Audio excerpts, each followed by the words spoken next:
বৃষ্টির দিনে বাদামের এই রেসিপিটা খেতে অসম্ভব মজা হয় আর বানানো খুবই সহজ, 5 মিনিটেই বানানো যায়।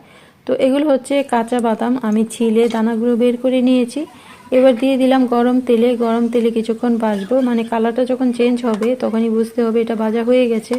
তো এটা একেবারে হালকা পিঙ্ক কালার ছিল, যখন ভাজবো তখন রেড কালার হয়ে যাবে।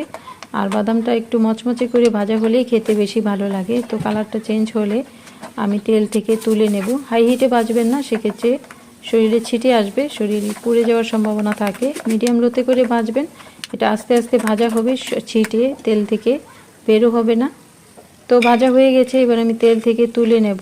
এবার বাদামগুলো মশলাদার করার জন্য একটা মশলা রেডি করে নেব। নিয়ে নিলাম বিট লবণ, লাল মরিচের গুঁড়া, ধনিয়া গুঁড়া, জিরা গুঁড়া, চিলি ফ্লেক্স, সামান্য হলুদ দেব কালারের জন্য। একসাথে মিশিয়ে এবার ভেজে রাখা বাদামগুলো এর মধ্যে দিয়ে ঝাঁকিয়ে নেব।